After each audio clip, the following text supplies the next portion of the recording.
Hello, today is Monday, April 14th, 2025. Welcome to episode 439 of Fault Lines, National Security Institute's podcast that gets you quickly up to speed 3 times a week on the national security and foreign policy debate shaking up America. I'm NSI Advisory Board member Lester Munson, and I'm joined today by NSI Deputy Executive Director Martha Miller and NSI Fellow Jessica Jones. So it's the day before taxes are due, and we're going to talk about one of American taxpayers' favorite programs, which is U.S. foreign assistance, the money we spend to benefit foreign countries. Actually, we spend that money to benefit ourselves for the most part. We do try to help people in great need. The news today, the news that broke over the weekend, is that the Trump administration's Director of Foreign Assistance, Mr. Peter Marocco, was removed from his job without real explanation as to why. Surprising for this otherwise very transparent administration. Mr. Marocco was seen as the author of radical changes in the foreign aid program, most of which was dismantled over the last 3 months or so. As Martha will point out, 6,000 programs reduced to about 900, billions of dollars in assistance cut or ended or suspended, thousands of people laid off from their jobs. The impact could be up to 100,000 people around the world. Really just huge changes.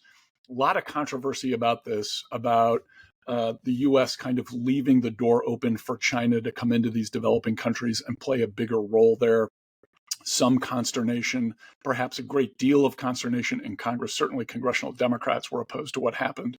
We're also heard tell of a lot of congressional Republicans behind the scenes voicing their displeasure about the cuts directly to Secretary of State Marco Rubio, who, of course, used to be a senator. He used to be a Senate appropriator. He was on the Foreign Relations Committee. He had generally had a very positive view of U.S. foreign assistance programs from a conservative perspective, to be sure, but generally one who had embraced the U.S. foreign assistance project. And he was during this last 3 months, was very critical overall of USAID in particular, which is effectively gone. That was the main U.S. agency distributing foreign assistance around the world in accordance with a bunch of laws and congressional directives and presidential initiatives. Some of us in our careers in Washington spent a lot of time working on these issues, including the president's emergency plan for AIDS relief, which is a $6 billion a year program that addressed the HIV/AIDS pandemic in a very effective way, saved millions of lives around the globe, is really transformational. Also, the president's malaria initiative, which started during the Bush administration. So PEPFAR did also, by the way. But the president's malaria initiative, which also has saved millions of lives around the world. These programs' future is very much in question because of what's happened for the last 3 months. So the removal of Mr. Marocco, if that is in fact what happened in the last few days, could be hugely significant. And I'm just going to make one more quick point here before I turn to my fellow panelists, which is this plan is starting to run into kind of the bureaucratic, the timing machinery with Congress. The administration had to notify Congress and consult with Congress on these changes, has to submit a budget proposal, maybe submitting rescissions to the current budget. There's a whole lot of reasons why this is starting to get much more complicated and difficult for the administration just to act on its own without congressional buy-in. So, Martha, I want to go to you first here. What is your reaction to what happened over the last few days with Mr. Marocco, and do you think that portends any changes to the way the Trump administration is handling foreign assistance? So, thanks, Lester. I think that as to your point, I think that this may be indicative of members of Congress exercising a little more assertiveness with the administration. I think that there were certainly quite a few Republicans who were not happy about this. There were a lot of Republicans, to your point, who supported foreign aid programs. And the way Pete Marocco and other members of the Trump administration approached this was not a reform approach. It was a slash and burn. And so, to reduce it from 6,000 programs to 900 is highly questionable, and was like taking a sledgehammer to something that was actually, compete. One of the ways we compete with China and in countries across Africa, Latin America, the global South. And, unfortunately, we know the Chinese have been very active in Africa. And to go back to PEPFAR and the Malaria Initiative, these were two of the most successful health diplomacy initiatives that we have ever had as a country. Total disclosure, folks, Martha's husband, Michael, and I worked in the Bush administration on starting that exact program, and we're very happy with the way it turned out. And so we're I think as a group here very alarmed about this exact issue. Sorry to interrupt, Martha. Yeah, no, and I actually helped staff I actually helped build out the team to the PEPFAR team in its inception. I also helped build the team for the Millennium Challenge Corporation when it was created, also under the Bush administration. And that actually was a measure that was pursued for reforming aid, not killing aid. And so, the Bush, Republicans have long wanted to reform foreign aid to make it more focused on supporting U.S. national security interests. And it can do that. It baffles me that with so much planning that the Trump administration had going into this current iteration, I guess I'm a little confused as to why, if so much thought was put into how bad our foreign aid was, couldn't they have actually already reviewed this before going into the administration, just like they did a lot of other things? So putting that aside, if congressional Republicans are feeling more comfortable criticizing and complaining to the Trump administration, and maybe even criticizing publicly, which they have on tariffs, this could potentially open up a door for a more reasonable approach. What I wonder too is, what in the world is the State Department going to do now that they have totally dismantled USAID, fired pretty much all the staff, and fired the resources on the ground in the countries in question? How exactly do they plan to do this? And I doubt that they have the capability or resources, because State Department as a whole does not have people who do that for a living. Jones, what are your thoughts about this seeming pivot point for us on foreign assistance?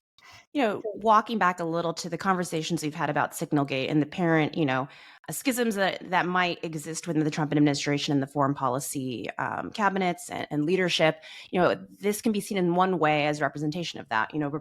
Morocco clashed with, Secretary of State Marco Rubio about, clearly Morocco was on the slash and burn end of the spectrum when it came to aid programs, and Rubio definitely wanted reform, but had, I think, a different vision of what that looked like for the administration. We see Morocco out, and it seems not by his choice. So, one way, is this just a staffing change, or does this reflect a bigger kind of conflict within the administration, and maybe Rubio coming out with a W on this one, right?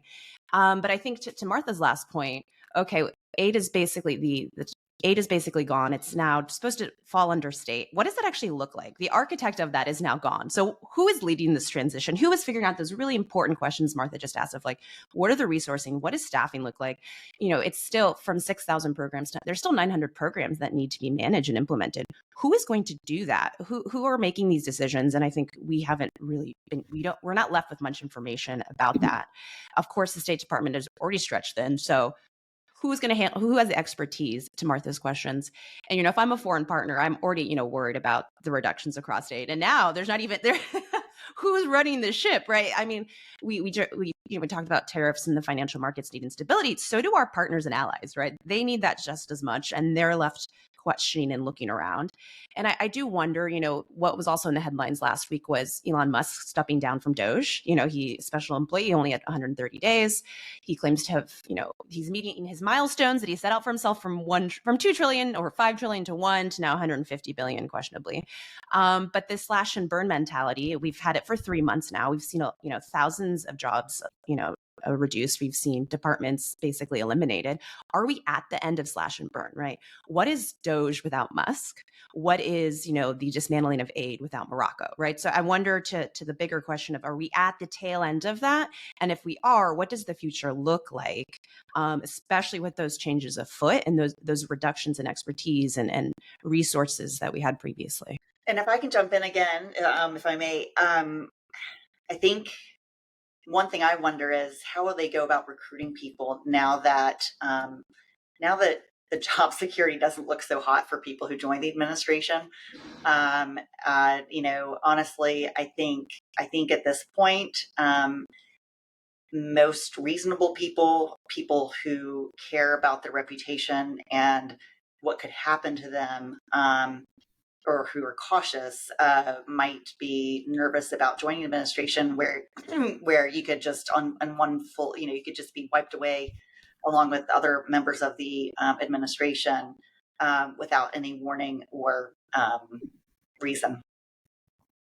Yeah. I do think this is a big opportunity. I think those of us who work in foreign policy stuff, we get kind of wrapped around the axle on a bunch of theories and approaches, when at the end of the day, it's a lot of the stuff is largely based on personalities and who's the most assertive in the meeting and who's got the trust of the president and who can artfully dodge congressional pressure.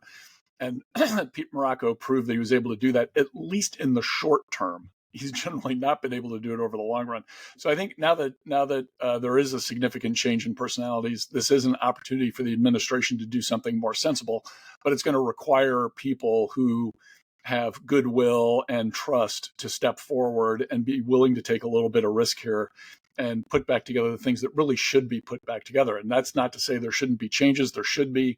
A lot of our programs kind of got way over their skis in some areas, and I think that's fairly well known at this point.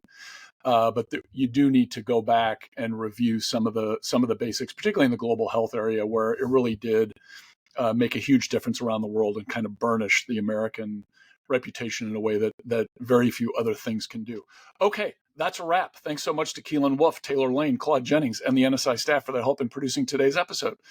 Join us again on Wednesday, April 16th, for another episode of Fault Lines, the National Security Institute's podcast that gets you smart fast on the national security and foreign policy debates shaking up America.